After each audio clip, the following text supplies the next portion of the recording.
নাটোর শহর দিয়ে বয়ে যাওয়া একসময়ের খরস্রোতা নারদ নদটি এখন কচুরিপানায় ঠাসা। এতে বন্ধ পানির প্রবাহ। সদরের ১৬ কিলোমিটার অংশে নদটির দুই পাড় দখল করে নির্মাণ করা হয়েছে স্থাপনা।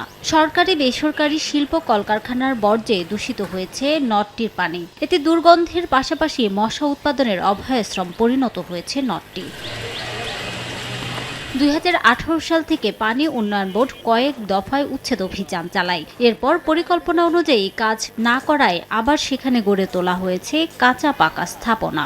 লঞ্চ চলতো এই নদী দিয়ে, বড় বড় নৌকা চলতো। তো এখন আস্তে আস্তে ভরাট কালের বিবর্তনে নদীটা একটু ড্রেন হয়ে গেছে। বিভিন্ন কলকারখানার পানি বজ্র আইসে এটা নষ্ট হয়ে গেছে। বর্তমানে এই নদীতে এমন অবস্থা শুধু খালি কচুর খালি ভাগার হয়ে পড়ে আছে। অতিরিক্ত মশা উৎপাদন হয়, নোংরা ফেলে আপনার প্রশাসন পৌর কোনো উদ্যোগ নাই। তবে নারদ নদের সৌন্দর্য বৃদ্ধি সহ আগের অবস্থায় ফিরিয়ে আনতে নতুন করে পরিকল্পনা পাঠানো হয়েছে সংশ্লিষ্ট মন্ত্রণালয়ে। অনুমোদন পেলে দখল মুক্ত করে নদটি খনন ও দখল ঠেকাতে পারে ওয়াকওয়ে স্থাপন করা হবে বলে জানায় পানি উন্নয়ন বোর্ড। নারদ নদ সহ বড়াল এবং মুসাখান এটা খনন করা হবে এবং নারদ নদের যে দখল সেটি দখলমুক্ত করা হবে। পরিবেশ আরো ভালো করার জন্য আমরা বৃক্ষরোপণের কার্যক্রমও রয়েছে প্রকল্পের মধ্যে।